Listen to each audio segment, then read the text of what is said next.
Okay, this is Jack Jackson back again. What we want to do now in this video is find the first and second derivatives of the function 3x minus 2 over 5x plus 7. And we also want to find the equation of the tangent line at x equals 1. Now this one actually should be a little bit easier than the last couple of them that we've looked at in these videos. So if you haven't done this one, definitely you should be able to do this one yourself. So go ahead and do this. If you haven't done it already, press pause now. Well, this is just a straightforward application of the quotient rule. So the quotient rule says we have the derivative of the, say, top over the bottom here. It's the derivative of the bottom, it's the bottom times the derivative of the top minus the top times the derivative of the bottom over the bottom square. The derivative of high over ho is ho-de high minus high-de ho over ho-ho here. Okay, so the derivative of the top is the derivative of 3x minus 2, which is just 3. The derivative of the bottom, the derivative of 5x plus 7 is just 5. And so we're down to this point right here. Distribute the 3 to get 15x plus 21. Distribute the negative 5 to get negative 15x plus 10. Watch these negative signs here. One of the most common mistakes is to not distribute the negative all the way. Basic algebra mistake. 15x minus 15x actually cancels out, and so we get 21 plus 10 is 31, so the derivative is 31 over 5x plus 7 squared. Now let's check that with the calculator. Again, to check in the calculator, you put your original function in y1, parentheses 3x minus 2, parentheses, divided by parentheses 5x plus 7, close parentheses, no parentheses around the numerator and the denominator. Turn that one off. y2 is the numerical derivative of y1 with respect to x, evaluated at x. And y3 is our formula for our actual derivative, 31 divided by 5x plus 7 squared. Notice the parentheses. The tables for y2 and y3 match, and sure enough, they do, so that checks. Now, if you haven't done it yet, go ahead and take the derivative of the first derivative, which of course is the second derivative of the original function. If you haven't done that yet, do it now. Press pause. Well, we can use the quotient rule again, but it's actually easier if you rewrite this one as a power function as 31 times 5x plus 7 to the negative 2. And so that's just the derivative of 31u to the negative 2, where u is 5x plus 7.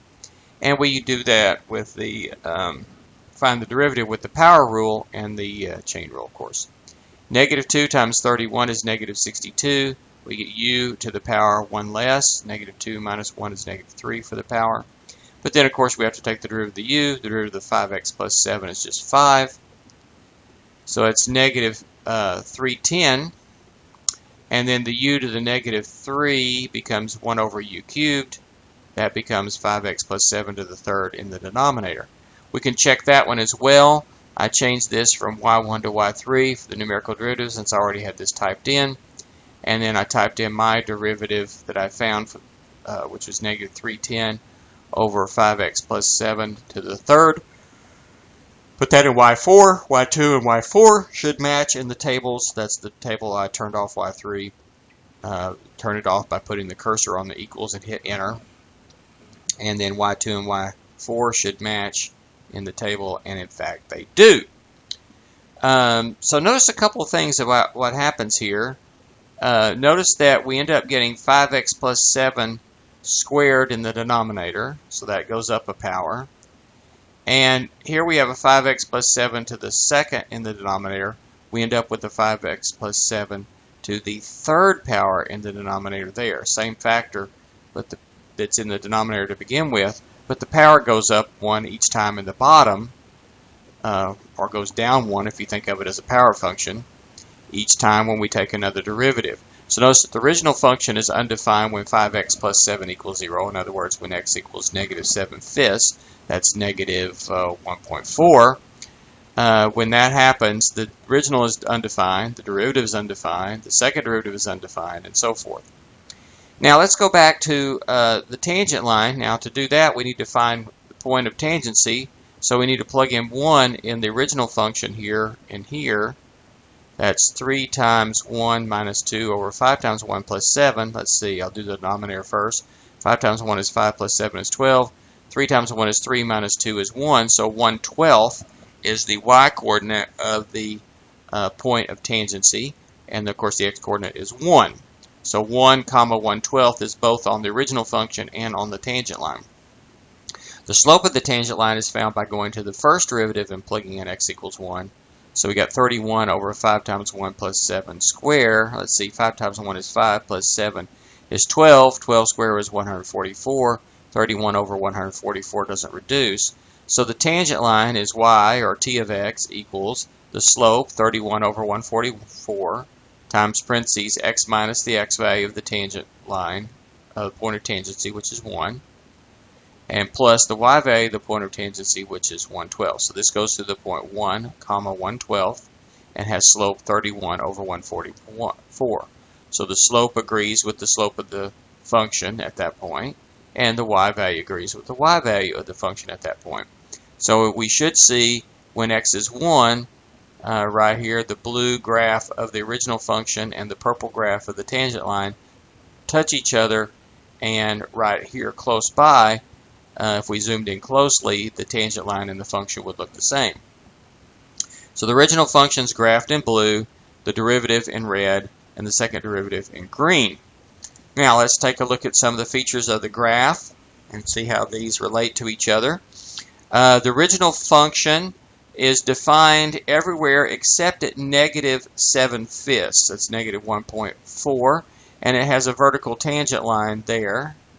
And in fact, so does the derivative and the second derivative. They all have a vertical tangent line at negative 1.4. So right here, we see vertical tangent lines here and down here. All three functions, the original, first derivative, and the second derivative. Okay, now let's take a look at the original function. It goes through the x-axis when 3x minus 2 equals 0, which is x is 2/3.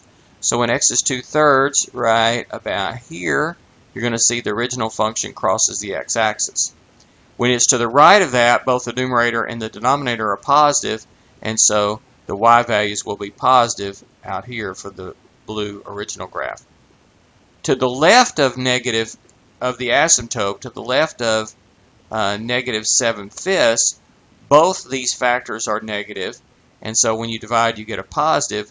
And so to the left of that, the blue graph is above the x-axis. Between the asymptote and here, between the values where the numerator and denominator are 0, so between negative 7/5 and positive 2/3, the numerator is negative, the denominator is positive, so you get a total negative when you divide, and so that means the graph is below the x-axis between the vertical asymptote and, of course, that x-intercept there.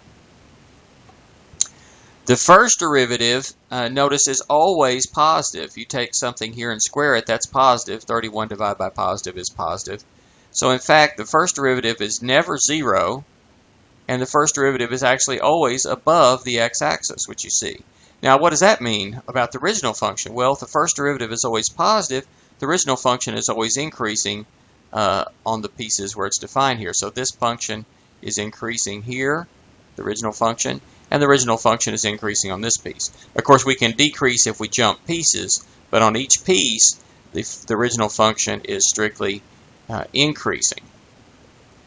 Now, again, it doesn't make it an increasing function overall because we can decrease from one piece to the other, but it is increasing everywhere it's defined, meaning its tangent line has a positive slope at every point on the original function, and that means the derivative, the red graph, is above the x-axis always.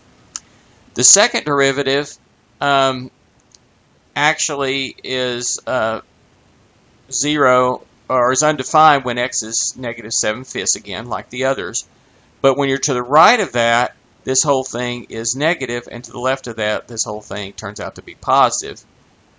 So notice that the green graph to the right of the vertical asymptote is down below the x-axis, which means the second derivative is negative, which means the first derivative is decreasing, the red one's decreasing there, and the original function is concave down.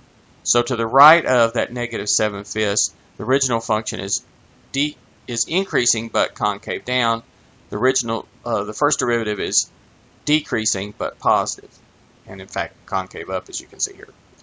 If we look at the left side of the vertical asymptote, the second derivative is above the x-axis. It's kind of hard to distinguish from the first derivative here. They're both real close to the x-axis here. And they come up, so it's positive. So that means that the second derivative is positive, so the original function is concave up, and the first derivative function is increasing in this piece over here. What else? What else can we notice? Okay, what about end behavior? As x goes to infinity, this function goes to 3/5. So y equals 3/5 is a horizontal tangent line of the blue function on the far right and the far left. So if you look at the far right here, it looks almost like a horizontal line. Of course, it's actually below that horizontal line, coming up towards it without touching it. In fact, it doesn't really touch that horizontal line on the left or the right. So in fact, that's the only y value, the y value of 3/5, 0.6. That's the only y value that doesn't occur for this function. So the range of the blue function is actually all reals except for 3/5, and the domain is all reals except for negative 7/5. Let's see what else. How about the derivative? The first derivative, as x goes to infinity, it's going to go to 0, and the second derivative, as x goes to infinity or minus infinity, either one. Both the first and second derivatives go to 0. So both the first and second derivatives have the x-axis as a horizontal asymptote, which you can see here in the picture. The green graph is below the x-axis coming up. The red one is above the x-axis coming down, but they both have an x-axis as the asymptote here. And they both look very similar here in the second quadrant over here in the far left. All right, so I think that kind of covers that function, covers what the derivative says, and so forth. And I think I checked it here, and I checked the second derivative here as well with the calculator, and they both checked out very nicely. And our graph does corroborate, showing us the relationship among these functions as we should expect. So the next thing we want to do is to find a function here, 4x squared minus 3x plus 1 over 5x cubed plus 7. In our next video, we'll go over finding its derivative, first derivative, second derivative, and a tangent line when x equals 1. So this is kind of similar to the one we have here, although a little bit more complicated because these are not just linear functions in the numerator and denominator, but it is a rational function. So if you haven't done that one yet, try to work it before you come back to the next video.